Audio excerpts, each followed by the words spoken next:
Bihar DElEd 2021-23 में नामांकन के लिए प्रथम नामांकन चयन सूची का भी प्रकाशन किया जा रहा है। बहुत सारे कॉलेजों में कर दिया गया है और जो भी बाकी कॉलेजेज हैं वो कल तक ज़रूर निश्चित रूप से प्रथम नामांकन चयन सूची का प्रकाशन कर देंगे।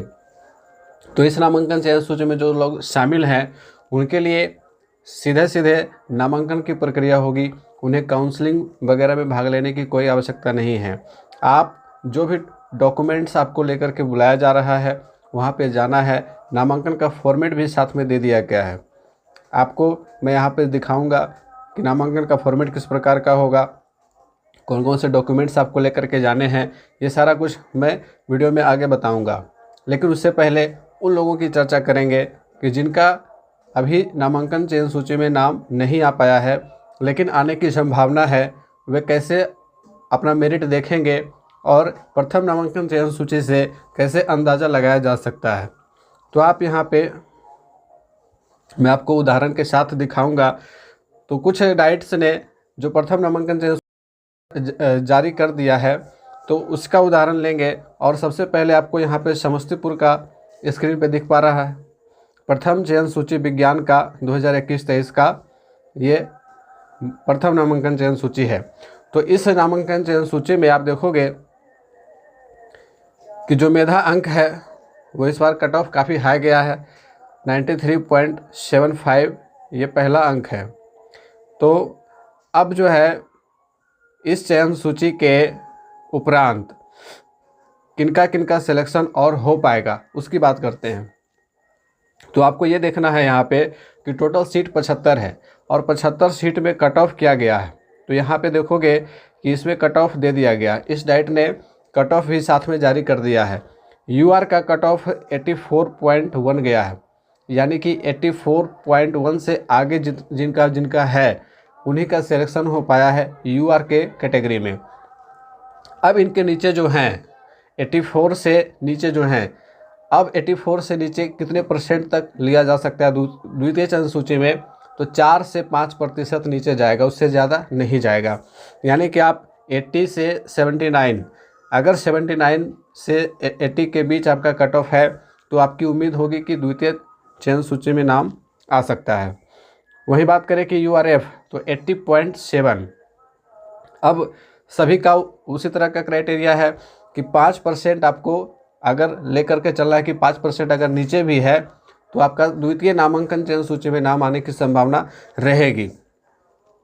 उसके बाद बीसी का देखें तो बीसी का 81.5, बीसीएफ का 79.35, ईबीसी का 80.5, ईबीसीएफ का 78.8, एससी का 77.1, एससीएफ का 74.9, एसटी का 76.78, ईडब्ल्यूएस का 80, ईडब्ल्यूएस का 78.3 और आरएफ 79.1। ये इस प्रकार से कट ऑफ गया है। पीएच कैटेगरी की बात करें तो हियरिंग के लिए 73.25, ऑर्थो के लिए 76.65, विजुअल के लिए 68.1। तो इस प्रकार से सारे कैटेगरी का कट ऑफ आप देख सकते हो। अब इन कट ऑफ के नीचे अगर आपका कट ऑफ आ रहा है 2-4% का डिफरेंस है तो आप उम्मीद रखो कि आपका नाम द्वितीय चयन सूची में आएगा। अगर उससे भी नीचे है तो द्वितीय चयन सूची के प्रकाशन होने के बाद आपको ये देखना है कि कितनी और सीटें रिक्त रह गई हैं, और अगर ज़्यादा सीटें रिक्त हैं तो संभव है कि 4-5% और नीचे जाएगा। लेकिन उसके बाद काउंसलिंग बुलाया जाता है। काउंसलिंग की प्रक्रिया अलग है। ऐसा नहीं है कि इस चयन सूची में जिनका नाम है उनको काउंसलिंग में जाना है, उनके लिए काउंसलिंग नहीं होगा, उनका डायरेक्ट एडमिशन होगा। आप याद रखें, काउंसलिंग उनका होगा जब द्वितीय चयन सूची के बाद भी सीटें रिक्त रह जाएंगी। उसके बाद कट ऑफ के अनुसार काउंसलिंग के लिए अभ्यर्थियों को बुलाया जाएगा ताकि बार बार चयन सूची का प्रकाशन ना करना पड़े।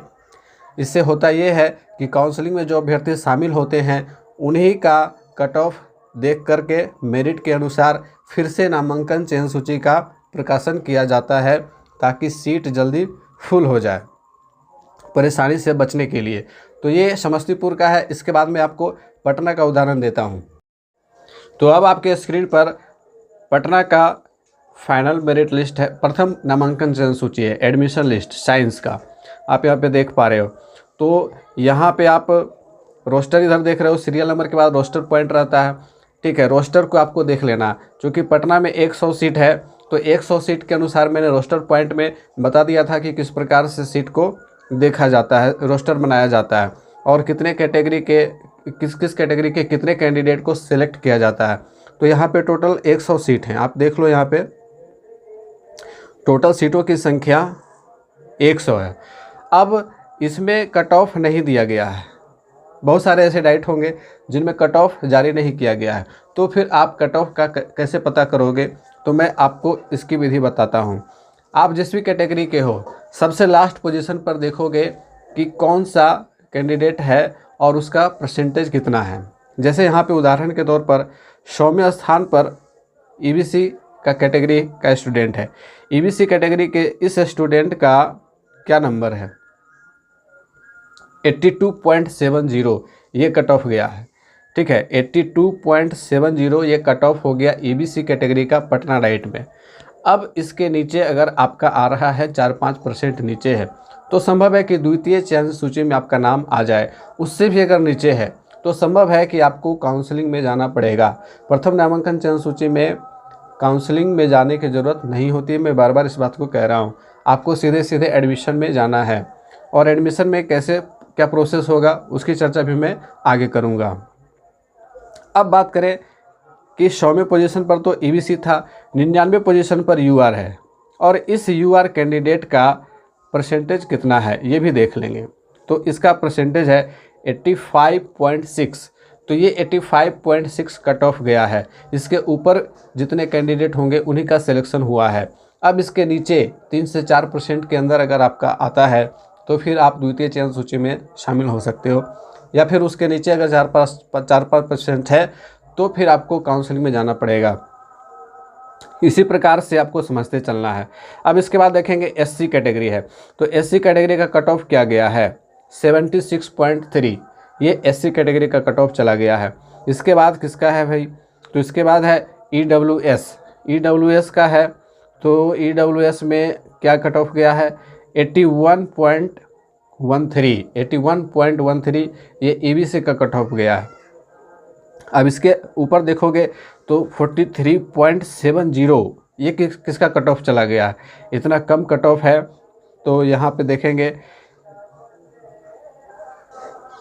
ये बीसी कैटेगरी से है, और ये डिजेबिलिटी में आते हैं, यानी कि पीएच कैंडिडेट हैं। यहाँ पे आप देख सकते हो डिजेबिलिटी टाइप, मेंटली डिजेबल, तो इसके कारण से इनका सिलेक्शन हुआ है मात्र 43.7 कट ऑफ से।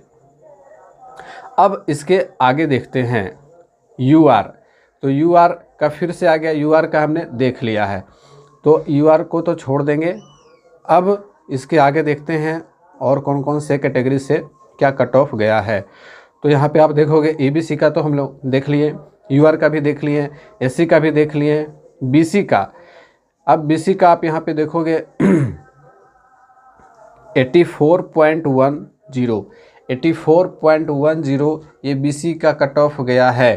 पहले हम लोगों ने जो देखा था वो पीएच कैंडिडेट था, यहाँ पे नॉर्मल कैंडिडेट है, और 84.10 इसका कट ऑफ गया है बीसी कैटेगरी का।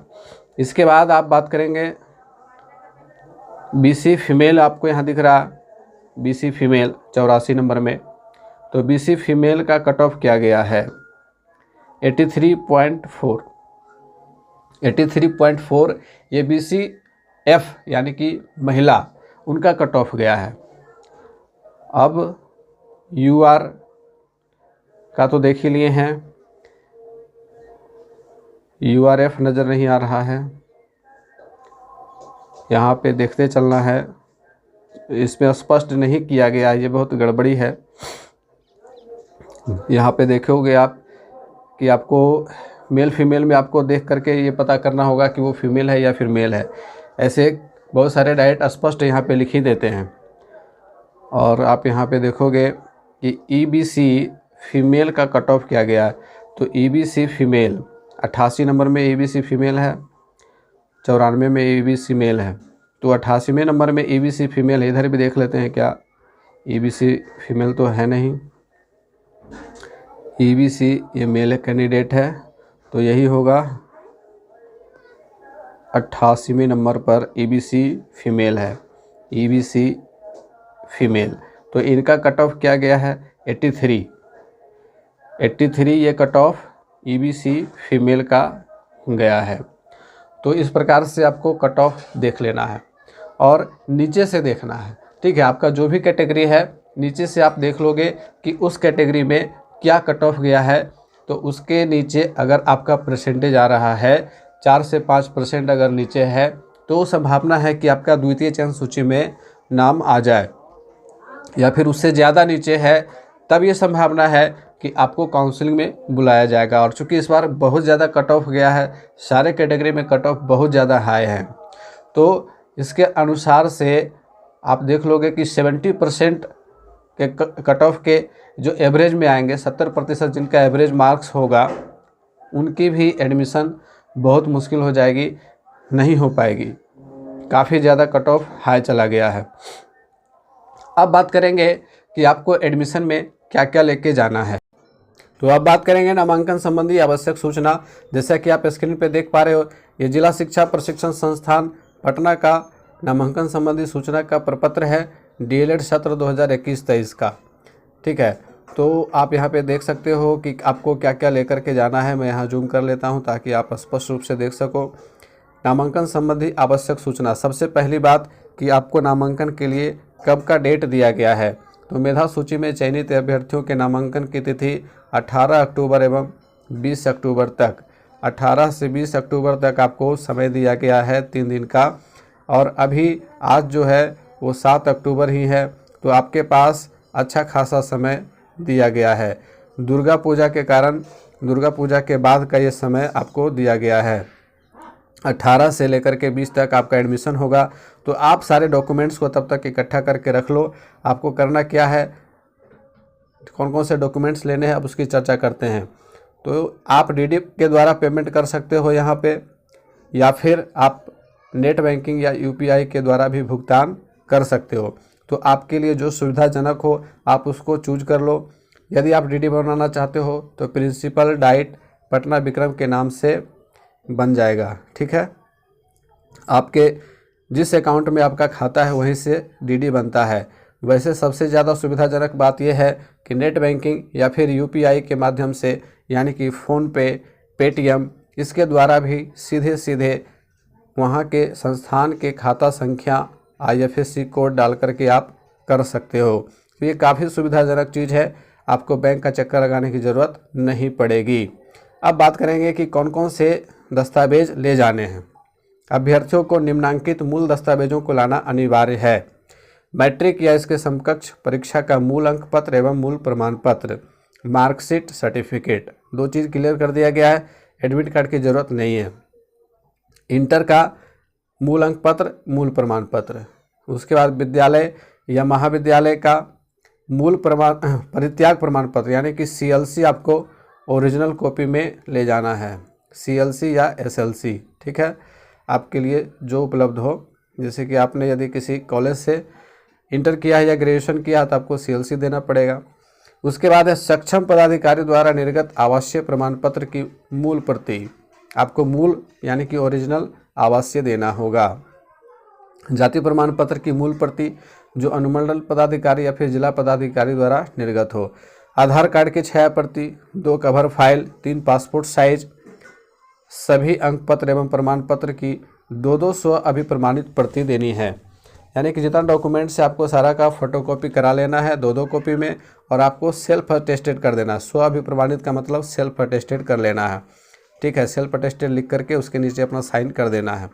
नामांकन के समय ऑनलाइन आवेदन का प्रिंट आउट की 1 प्रति लाना आवश्यक है। यानी कि आपने जब ऑनलाइन अप्लाई किया था तो उसकी जो कॉपी होगी आपके पास, उस कॉपी को आपको देना होगा। इसके बाद बात करें उर्दू विषय में मौलवी योग्यताधारी अभ्यर्थियों का ही नामांकन लिया जाएगा। सीट रिक्त रहने पर नन मौलवी योग्यताधारी अभ्यर्थियों को नामांकन के लिए मौका दिया जाएगा। तो ये काफ़ी गड़बड़ बात है उन अभ्यर्थियों के लिए जो नन मौलवी योग्यताधारी हैं। अब इसके बाद है शपथ पत्र शपथ पत्र क्या देना है? शपथ पत्र इस आशय का दें कि मेरा नामांकन अन्यत्र समान सत्र में अन्यत्र किसी संस्थान में नहीं है। मैं किसी निजी सरकारी सेवा में कार्यरत नहीं हूँ। NCTE के नियमानुसार मैं 85% उपस्थिति पूरा करूँगा या करूँगी। मेरे द्वारा दी गई सूचना एवं अभिलेख सही है। दी गई सूचना या अभिलेख गलत होने की स्थिति में मेरा नामांकन रद्द किया जा सकता है। इसके लिए भविष्य में दावा नहीं करूँगा या करूँगी। तो ये सारा कुछ आपको शपथ पत्र में बना करके देना है। मूल प्रमाण पत्र एवं अंक पत्र सत्यापन के उपरांत ही वापस किया जाएगा। यानी कि जो ओरिजिनल सर्टिफिकेट मार्कशीट आप वहाँ पे सबमिट करोगे, आपकी जांच होगी वहाँ पे, उसके बाद आपको जांचोपरांत वापस कर दिया जाएगा। नामांकन समिति द्वारा यह निर्णय लिया जा चुका है कि नामांकन हेतु निर्धारित तिथि तक उपस्थित नहीं होने पर अभ्यर्थी का नामांकन संबंधी दावा स्वतः समाप्त हो जाएगा तथा उनके स्थान पर प्रतीक्षक सूची से अभ्यर्थी का नामांकन कर लिया जाएगा। और यहाँ पे नोट पॉइंट आप देख सकते हो, 1/1/2021 के पूर्व इंटरमीडिएट अभ्यर्थियों का ही नामांकन लिया जाएगा। ये वैसे अभ्यर्थियों के लिए भी एक झटका है जिन्होंने 2021 में इंटर पास होने के बावजूद भी आवेदन किया था, तो ऐसे अभ्यर्थियों का नामांकन नहीं लिया जाएगा। तो ये सारा कुछ आपको देख लेना है, सारा डॉक्यूमेंट्स आपको अरेंज कर लेना है और आपको निर्धारित तिथि पर उपस्थित होकर के अपना नामांकन करवा लेना है। तो डॉक्यूमेंट के बाद आपको नामांकन फॉर्म इस प्रकार से भर लेना है। इसका प्रिंट आउट आपको निकलवा लेना है। आपको कुछ नहीं करना है, आपको सीधे सीधे इसका प्रिंट आउट निकलवा करके जो भी जानकारी इसमें मांगी जा रही है वो सारा आपको डाल देना है। चेकलिस्ट भी आप प्रिंट आउट निकलवा लोगे ताकि आपको सहूलियत हो कि आपने क्या क्या दिया है, क्या क्या बाकी है। ठीक है, तो एक बार देख लेते हैं कि क्या क्या पूछा जा रहा है। आवेदक का नाम, पिता या पति का नाम, जन्मतिथि, कोटि, लिंग, धर्म, आवेदन क्रमांक, जिस क्रमांक पे आपका सीरियल नंबर होगा, सीरियल नंबर के बगल में आपको आवेदन क्रमांक दिख रहा होगा, वो क्रमांक देना है। मेधा सूची क्रम संख्या देना है।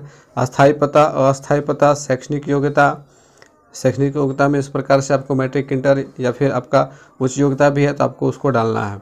इसके बाद ये घोषणा है और फिर साइन करना है यहाँ पे। इसके बाद आपको चेकलिस्ट भी प्रिंट आउट निकलवा लेना है और आपको चेक करते जाना है कि आपने क्या दिया है। ठीक है, और आपको इसका रिसीविंग ले लेना है कॉलेज के द्वारा। आपको इस बात का ध्यान रखना है कि आपको इसका रिसीविंग ले लेना है। रिसीविंग लेना नहीं भूलिएगा, क्योंकि आपने जो भी डॉक्यूमेंट्स जमा किया है उसका प्रूफ रहेगा। ठीक है, मैट्रिक अंक पत्र, मूल प्रमाण पत्र, इंटरमीडिएट अंक पत्र, मूल प्रमाण पत्र, SLC या CLC जो भी है, उच्च योग्यता अंक पत्र, उच्च योग्यता मूल प्रमाण पत्र, नामांकन के समय आवेदन की प्रिंट कॉपी, बैंक ड्राफ्ट अगर आप जमा कर रहे हैं तो आपको उसको दिखाना है। या फिर आपका यदि आपने ऑनलाइन ट्रांजैक्शन किया है तो ट्रांजैक्शन ID और राशि देनी है। हाल के 3 फोटो, जाति, निवास, निःशक्तता यदि निःशक्त कैंडिडेट हैं तो, शपथ पत्र, फिर स्वर्ण आरक्षण प्रमाण पत्र, ये EWS कैंडिडेट्स के लिए है। और इसके बाद जो है साइन कर देना है और इसकी रिसीविंग एक कॉपी ले लेनी है। तो इस प्रकार से आपको सारा कुछ करना है। तो एक नई जानकारी के साथ मिलते हैं फिर से अगली वीडियो में, तब तक के लिए गुड बाय।